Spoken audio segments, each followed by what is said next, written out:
우리 함께 나눌 하나님 말씀은 사도행전 11장 19절부터 26절까지 말씀입니다.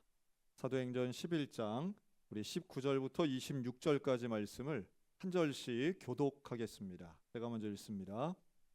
그때에 스데반의 일로 일어난 환란으로 말미암아 흩어진 자들이 베니게와 구브로와 안디옥까지 이르러 유대인에게만 말씀을 전하는데 그 중에 구브로와 구레네 몇 사람이 안디옥에 이르러 헬라인에게도 말하여 주 예수를 전파하니 주의 손이 그들과 함께 하심에 수많은 사람들이 믿고 주께 돌아오더라. 예루살렘 교회가 이 사람들의 소문을 듣고 바나바를 안디옥까지 보내니 그가 이르러 하나님의 은혜를 보고 기뻐하여 모든 사람에게 굳건한 마음으로 주와 함께 머물러 있으라 권하니 바나바는 착한 사람이요 성령과 믿음이 충만한 사람이라 이에 큰 무리가 주께 더하여 지더라. 바나바가 사울을 찾으러 다소에 가서 만남에 안디옥에 데리고 와서 둘이 교회에 1년간 모여 있어 큰 무리를 가르쳤고 제자들이 안디옥에서 비로소 그리스도인이라 일컬음을 받게 되었더라. 아멘.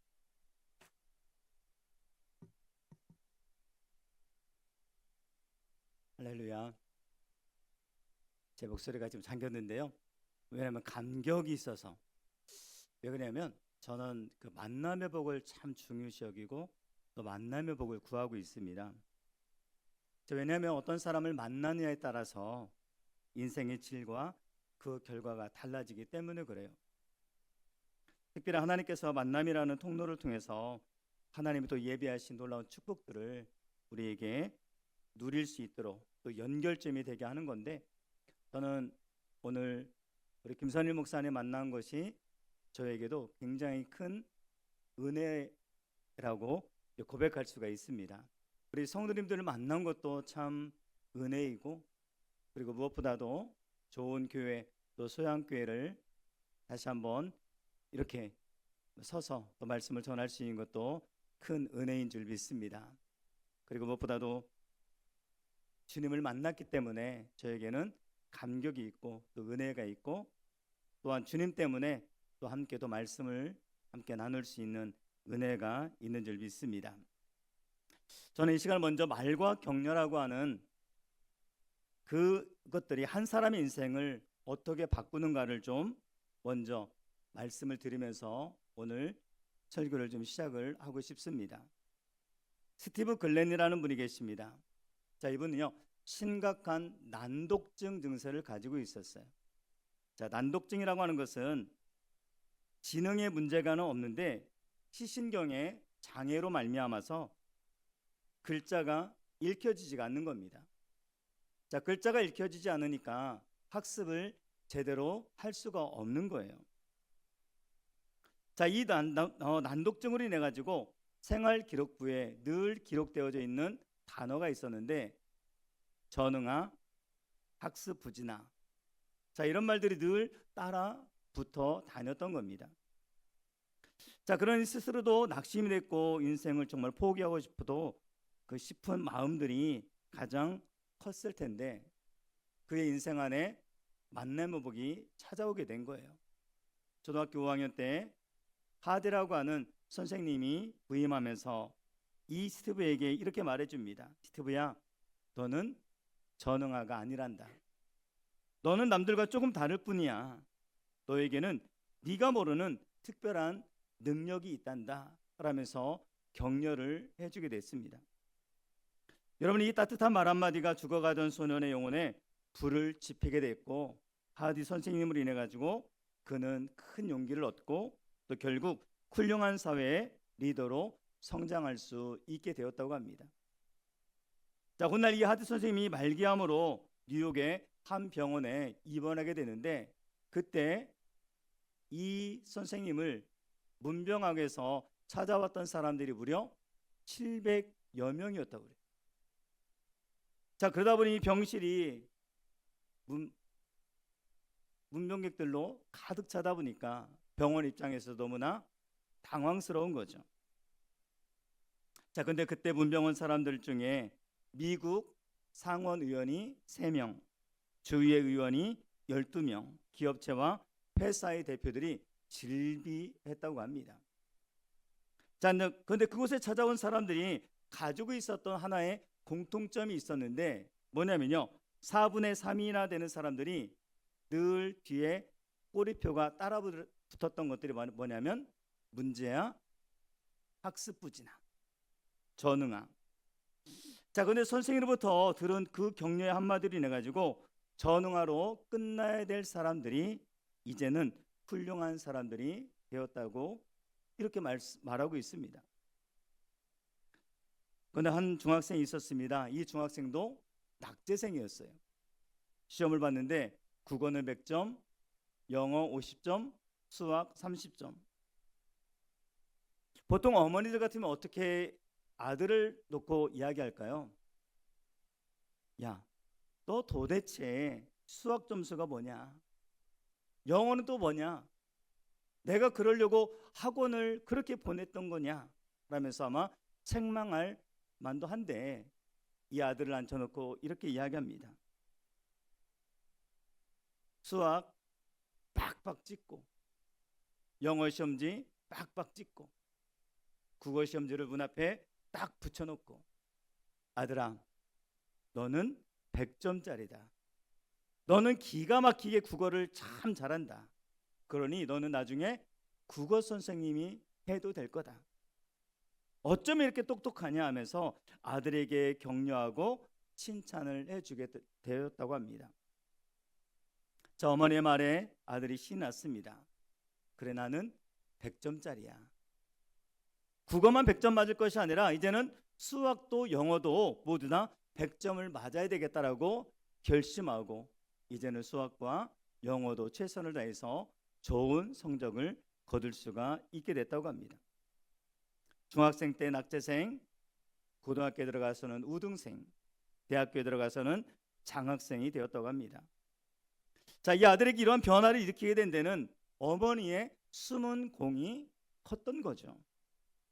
어머니가 이 아들의 잘하는 것을 자꾸 격려하고 칭찬해 주니까 바로 신이 나서는 못하는 것도 잘하게 되더라는 거죠.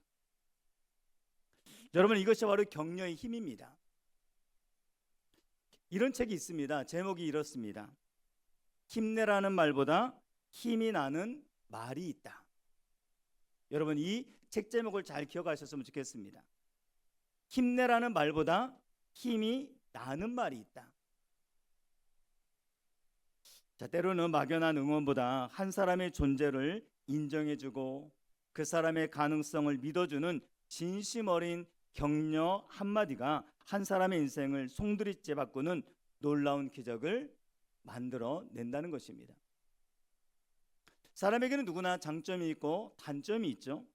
그런데 단점을 지적하면 사람은 위축되어서 더 하지 못해요.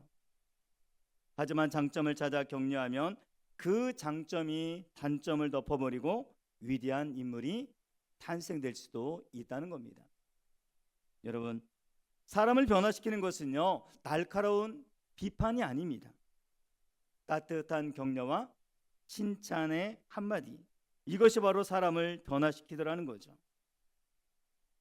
그런데요, 이러한 칭찬과 격려는 여러분들만이 필요한 것이 아니라 목회자들에게도 필요해요.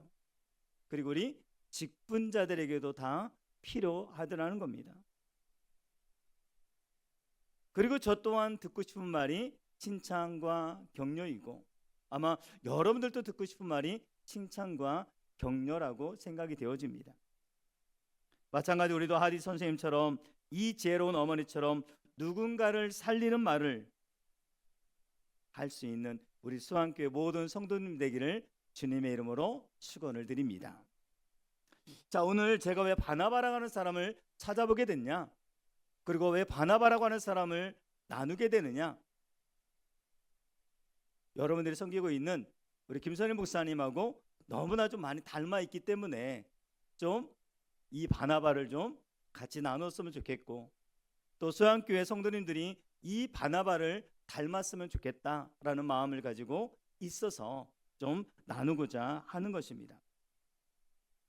자, 교회에서 없어서는 안 될 사람, 그가 있음으로 인해 가지고 주변 사람들이 살아나는 사람, 바로 위로와 격려의 사람이 바로 바나바였기 때문에 그렇습니다. 우리 김 목사님께서 제가 좀 위축되고 좀 기운 빠져 있고 하면은 한마디 전화해줘서 위로해주고 격려해주고, 저에게는 누구냐? 꼭 바나바와 같은 그런 사역자의 모습으로 다가오다 보니 너무 고맙고 감사한 거예요.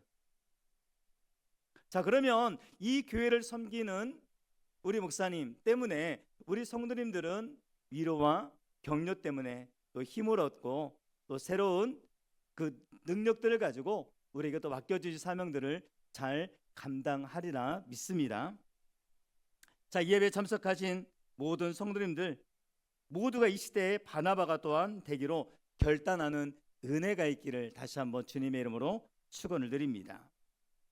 그런데요, 이 바나바는 우리가 알고 있는 것처럼 베드로처럼 한 번 설교해서 3,000명이 회개하고 돌아오는 그런 역사를 일으킨 인물도 아닙니다. 바울 서신처럼 바울 서신에 있는 그런 여러 가지 많은 기적들을 행했던 사람도 아닙니다. 베드로처럼 한번 설교와 또한 사도 바울처럼 한 번에 그런 역사들을 일으킨 인물도 아니더라는 거죠. 자, 그런데 이 바나바를 성경은 이렇게 표현하고 있습니다. 착한 사람이요 성령과 믿음이 충만한 사람이라고 소개하고 있다는 겁니다. 도대체 어떤 사람이기에 성경이 이렇게 극찬을 하고 있는 걸까요?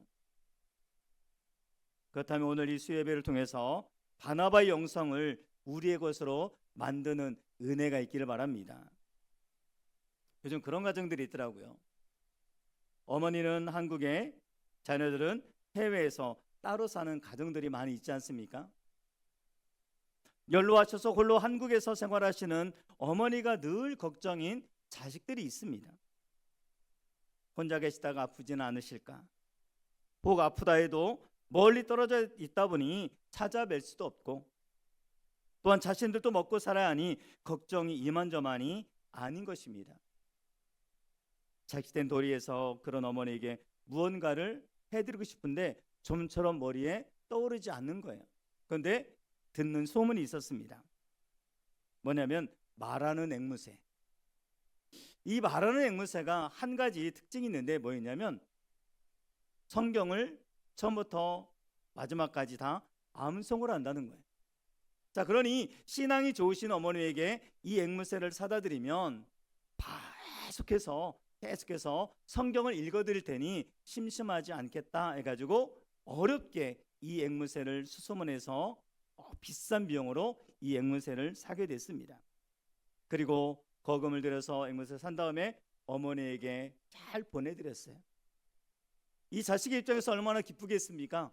어머니에게 좀 뭔가를 좀 해드리고 싶은 그런 마음이 있었는데 해드린 것 같아서 너무 기분이 좋은 거예요. 자, 그런데 한 달쯤 지나서 어머니에게 전화를 걸었습니다. 이렇게 이야기합니다. 아들아, 어떻게 이렇게 귀한 걸 다 보냈니? 네가 거금을 사서 보낸 이 작은 닭 잘 삶아 먹었다. 참 고맙구나. 여러분, 제가 무엇을 이야기하고 싶은지 여러분 아십니까?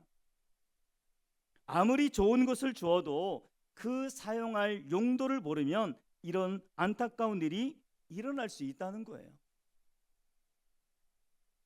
하나님의 선물로 은사를 주셨고 직분도 주셨는데 이게 무엇에 쓰는 물건인고 하면서 그쳐서는 안 된다는 겁니다.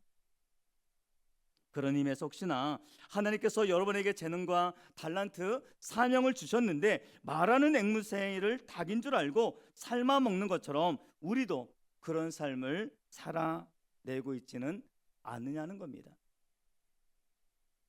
자, 본문으로 돌아와서 24절을 보면 바나바가 어떤 사람인가를 분명하게 명확하게 말씀해주고 있습니다. 한번 볼까요? 24절 같이 한번 읽어보겠습니다. 시작. 바나바는 착한 사람이요 성령과 믿음이 충만한 사람이라 이에 큰 무리가 주께 더하여 지더라. 자, 이 말씀을 통해서 우리는 바나바가 가지고 있는 세 가지 특징을 우리가 알 수 있는데요. 첫 번째는 그는 위로와 격려의 사람이었다는 거예요. 바나바의 원래 이름은요, 요셉이었습니다. 그런데 사도들이 그에게 바나바라고 하는 별명을 지어줬어요. 바나바를 번역하면 위로의 아들, 격려자라고 하는 뜻입니다. 그렇다 보니 원래 이름인 요셉이라고 하는 이름보다는 위로의 아들, 격려자라는 바나바로 훨씬 더 많이 불려지게 됐던 거죠.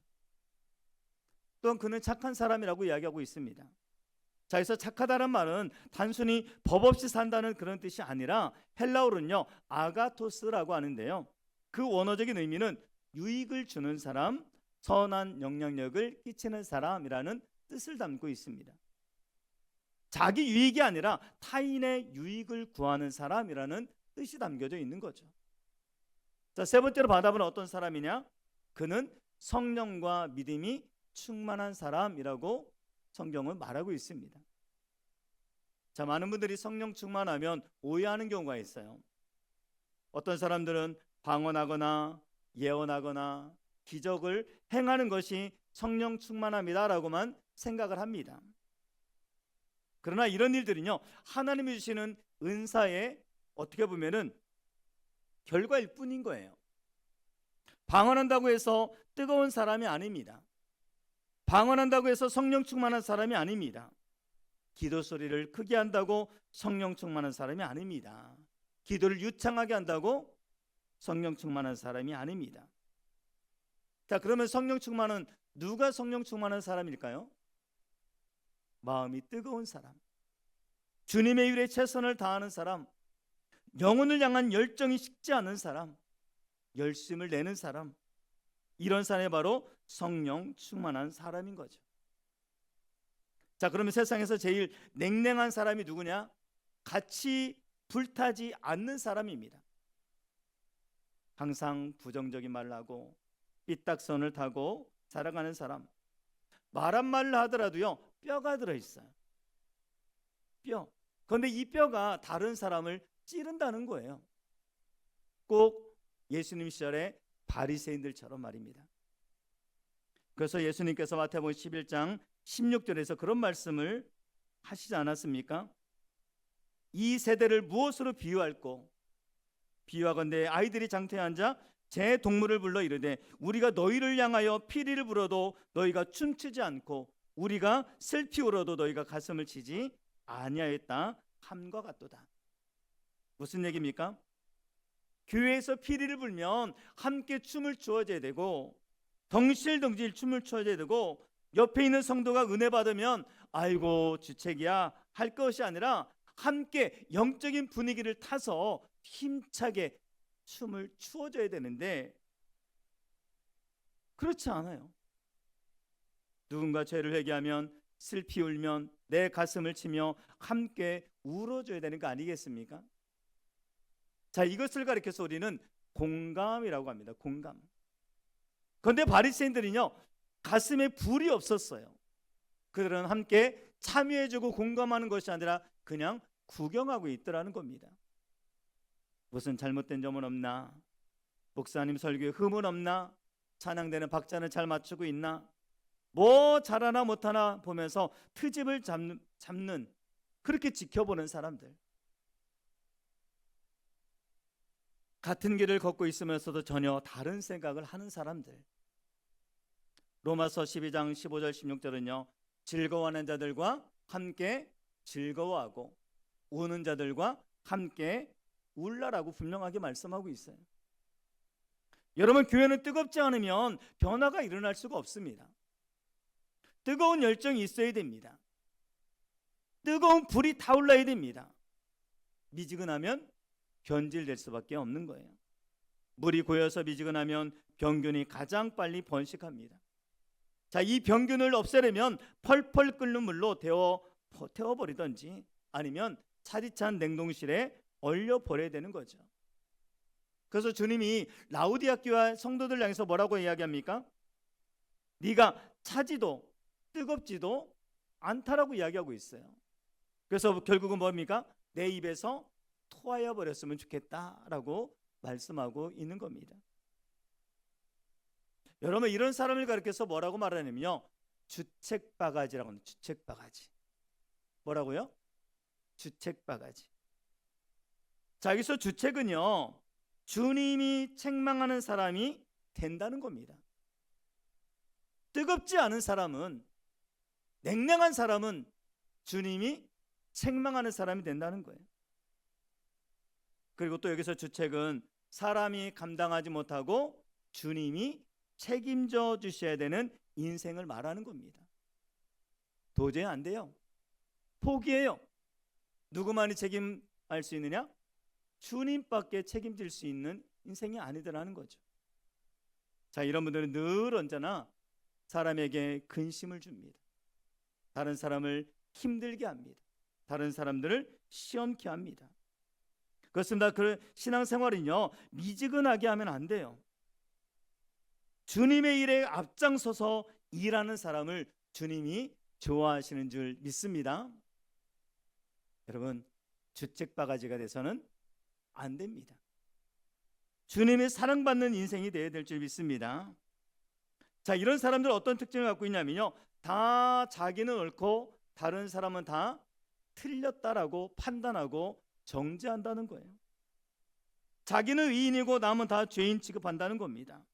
자기는 옳고 다 틀렸다고 이야기합니다. 자기만 바른 생각을 가지고 있고 다른 사람은 잘못된 생각을 갖고 있다고 여깁니다. 왜 그럴까요? 하나님에 대한 뜨거운 사랑에 열정이 없고 식어져 버렸기 때문에 그런 거예요. 그렇다 보니 다른 사람을 향해서 비판하는 겁니다. 여러분, 그렇다 보니 교회를 판단하고 교회를 비판하는 거예요. 자기밖에 모르는 사람 참 피곤하지 않습니까? 사람을 힘들게 하는 사람, 아까 말씀드렸듯이 이런 사람은 누구라고요? 주책바가지. 자기 중심적인 생각으로 남을 비판만 하는 사람이 얼마나 어리석은가를 보여주는 예화가 하나 있습니다. 오늘 농부가 다 성장한 노새를 팔려고 아침 일찍 장을 향해서 나서게 됩니다. 처음에는 아들과 함께 이 노새를 끌고 갑니다. 한참 가다가 어느 마을에서 한 노인이 이렇게 이야기합니다. 허허, 아니 저 좋은 노새를 타고 가지 않고 걸어가면서 뒤따라가다니 참으로 모질이들이구만. 자, 그 말을 들은 아버지는 마을 사람들의 말이 좋다고 생각해서 이제는 아버지가 타고 아들은 걸어가게 됩니다. 한참 길을 걸어가는데 이제는 젊은 사람들이 이렇게 이야기합니다. 아니 저 영감 좀 봐. 아들은 걸어가게 하고 자기는 저 노새를 타고 가다니 참으로 인정머리도 없는 영감이군. 자, 그 말도 일리가 있다고 생각해서 아버지는 얼른 내려서 이번에는 아들을 태우고 가게 됩니다. 그러자 이번에는 농부들이 혀를 찹니다. 아니 저 새파란 젊은 놈이 노새를 타고 자기 늙은 아버지는 옆에 걸어가게 하면서 야단을 칩니다. 자, 이러지도 저러지도 못해서 결국 둘이 다 타고 갑니다. 그랬더니 지나가는 사람이 소리를 지릅니다. 아니 저 작은 짐승에 두 사람이나 타고 가다니, 아무리 짐승이로서니 저렇게 몰인정한 인간들이 어디 있냐. 핀잔을 줍니다. 결국 이 부자가 마지막으로 행동이 뭔지 아십니까? 노새 앞다리 뒷다리를 밧줄로 꽁꽁 묶고 장대를 끼우고 이 노새를 팔려고 장으로 갑니다. 그런데 많은 상인들이 그걸 보고 뭐라고 말하는지 아십니까? 아이고 병신 노새를 팔러 왔군 하고 난리치더라는 거죠. 여러분, 이야기가 남의 이야기 같습니까? 아닙니다. 오늘 우리의 이야기입니다. 왜요? 성령 충만하지 않고 내 안에 중심이 잡혀 있지 않으면 우리는 이렇게 흔들리고 저렇게 흔들리고 저 사람 말에 흔들리고 이 사람 말에 흔들리고 상처받고 하는 일들이 우리 안에 일어나게 된다는 거예요. 왜 그래요? 중심이 없는 겁니다. 중심이. 여러분, 성령으로 충만하지 않으면 다들 말만 합니다. 비판만 합니다. 시기합니다. 불평합니다. 그렇기 때문에 교회는 뜨거운 사람이 필요한 거예요. 세상 충만이 아니라 성령으로 충만한 사람이 필요한 줄 믿습니다. 열정 있는 사람이 필요한 줄 믿습니다. 우리 한 소양교회 가운데 누가 필요해요? 성령 충만한 사람이 필요한 거예요.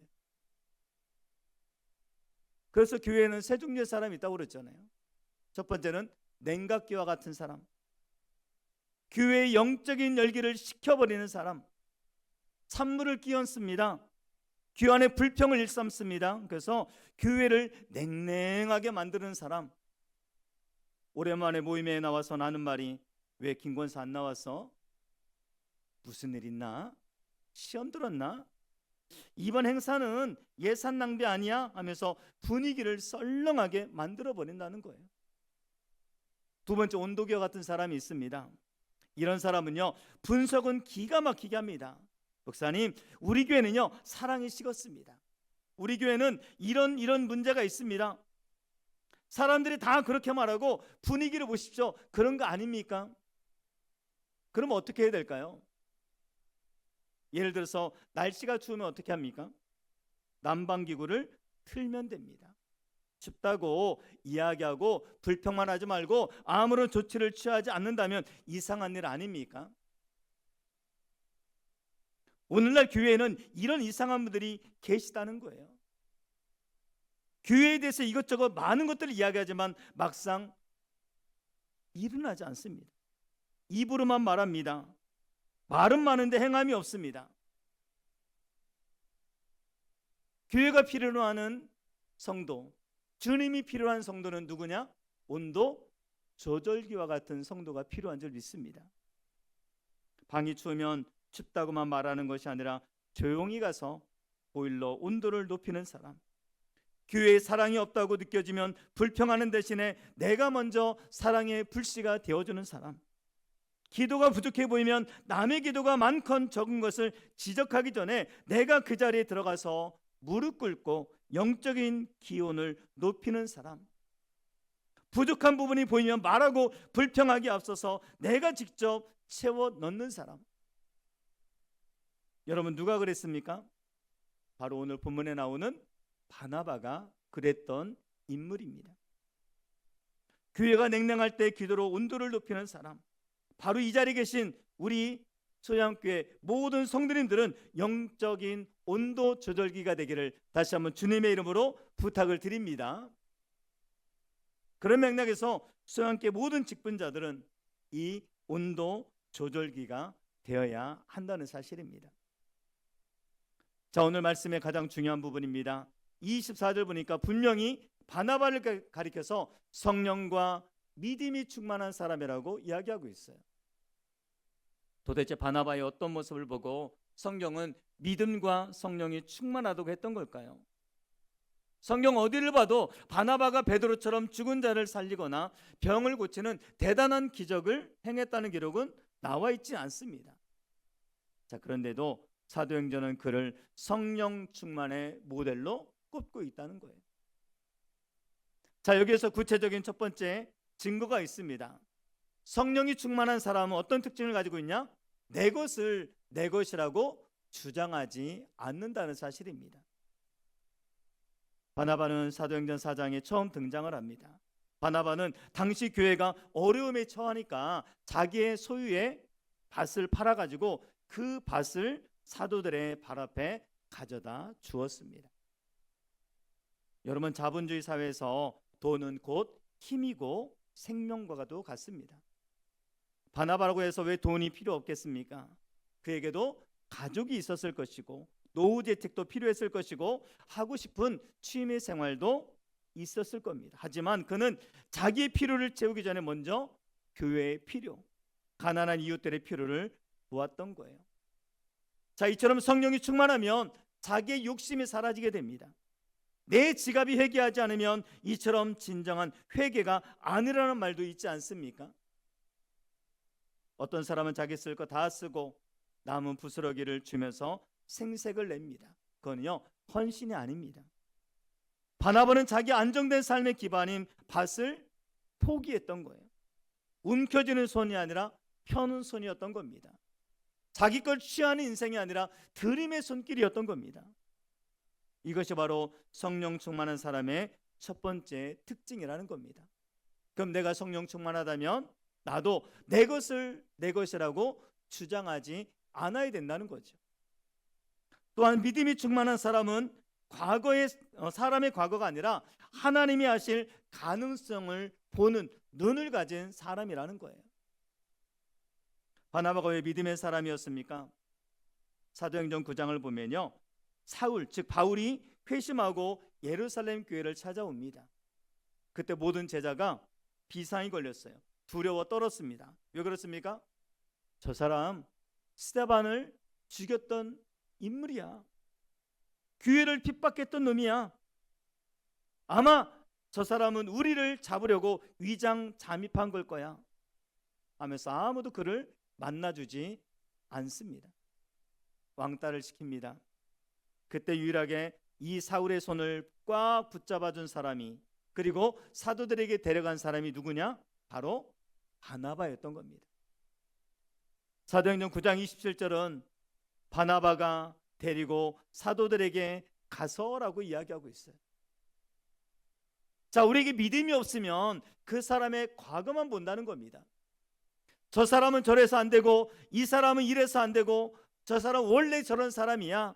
하지만 믿음이 충만했던 바나바는 사울이라는 인간을, 과거의 인간을 바라보는 것이 아니라 사울을 변화시킨 하나님의 능력을 보고 믿었던 겁니다. 그래, 하나님이 택하셨다면 저 흉악한 사울도 위대한 사도가 될 수 있을 거야. 자, 이것이 바로 믿음이었던 겁니다. 여러분, 누군가를 정죄하고 판단하고 과거만 보고 그 사람을 내 생각에 가두지 마시기 바랍니다. 여러분, 옆 사람을 볼 때 편견의 안경을 벗고 바나바처럼 하나님의 가능성을 바라보실 수 있기 바랍니다. 우리 믿음의 사람들이라 할지라도요, 누구라도 두 마리의 개를 꼭 키우고 있다는 겁니다. 그 개 이름은 뭐냐면 선입견, 두 번째는 편견이라고 그래요. 자, 우리 인생에서 이 편견과 선입견, 이 두 마리 개는 절대로 키워서는 안 되는 겁니다. 마지막 세 번째로 성령과 믿음이 충만한 이 바나바는 내가 주인공이 되지 않아도 기뻐하는 사람입니다. 오늘 본문의 배경, 안디옥 교회에 큰 부흥이 일어납니다. 그래서 예루살렘 교회는 그 교회를 책임질 담임 목사격으로 이 바나바를 파송을 하게 된 거예요. 그러니까 바나바는 안디옥 교회 담임 목사입니다. 그렇다 보니 혼자서 안디옥 교회 부흥을 통해서 얻게 될 영광, 그리고 인기를 다 누릴 수가 있었던 거죠. 그러나 바나바는 어떻게 합니까? 다소에서 낙향에 있는 사울을 직접 찾아가서 나의 사역을 도와달라고 이야기합니다. 그리고 이 바울에게 강단을 나누어 주고, 그보다 더 놀라운 것은 사도행전 13장 이후로 보면 성경의 이름의 기록이 바뀌어지고 있어요. 처음에는 바나바와 바울이었는데 이 13장 이후로 어떻게 바뀌냐면 바울과 바나바로 이름이 바뀌어지고 있다는 거죠. 여러분, 이런 상황이 되면 어떻습니까? 아우, 내가 키웠더니 건방지게 내 머리 위에 앉아? 하면서 섭섭해할 수도 있습니다. 하지만 바나바는 끝까지 바울을 돕습니다. 물러설 줄 알았습니다. 다른 사람을 세워줄 줄 알았습니다. 왜요? 성령 충만했기 때문에 그렇습니다. 성령님은 자기를 드러내지 않고 오직 예수만 드러내는 영인 겁니다. 내가 죽고 교회가 산다면, 내가 주연이 되고 형제가 주연이 되어 복음이 전파만 된다면 나는 그것 때문에 기뻐할 수 있다. 이것이 기꺼이 뒤에서 박수를 쳐줄 수 있는 사람, 그 사람이 진짜 성령 충만한 사람, 진짜 착한 사람인 겁니다. 사랑하는 여러분, 우리가 바나바처럼 살기 위해서는 시선을 세상에 빼앗기지 말아야 돼요. 여러분, 말씀을 마치고자 합니다. 어느 마을에 굉장히 아름다운 처녀가 홍기가 찼는데 시집을 못 가고 있었습니다. 자, 그런데 때마침 3명의 청년들이 이 청년에게 청혼을 하게 됐습니다. 그런데 이 처녀가 이 모여있던 3명의 청년들에게 한 가지 문제를 낸 거예요. 나를 잡으면 내가 그 사람과 결혼을 하겠다는 겁니다. 자, 이 게임을 시작하기 앞서서 이 처녀는 호주머니에 자기가 가지고 있는 돈을 다 챙겼습니다. 그리고 냉큼 도망갑니다. 어떻게 했을까요? 나 잡아봐라 하고 갈 때 첫 번째 청년이 열심히 달려갑니다. 잡으려고 하는 순간 처녀가 호주머니에 있는 돈을 꺼내가지고 바닥에 던집니다. 갑자기 처녀를 바라봤던 이 눈이 누구를 바라봅니까? 돈을 바라봅니다. 돈 막 줍다 보니까 처녀를 놓치고 말았어요.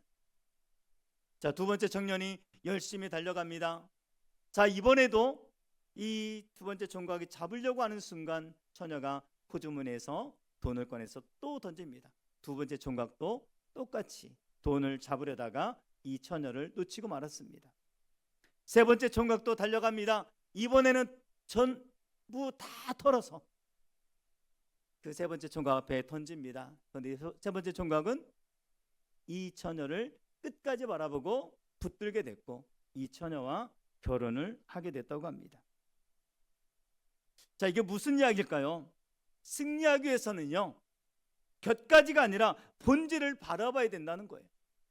바나바는 밭을 팔 수 있었던 것, 자존심을 내려놓고 바울을 세울 수 있었던 것은 세상의 돈이나 명예, 돈다발보다 바로 예수 그리스도라고 하는 신부를 더 사랑했기 때문인 것입니다. 그런데 우리는 자꾸 곁눈질합니다. 사람을 봅니다. 환경을 봅니다. 누가 나 섭섭하게 안 하나 눈치를 봅니다. 여러분, 온전히 주님만 바라보고 뜨거운 마음과 열정으로 주님께 헌신할 수 있게 되기를 주님의 이름으로 축원을 드립니다. 오늘 말씀을 마음에 새기고 말로만 떠드는 온도계가 아니라 기도로 교회를 살리는 온도 조절기가 되십시오.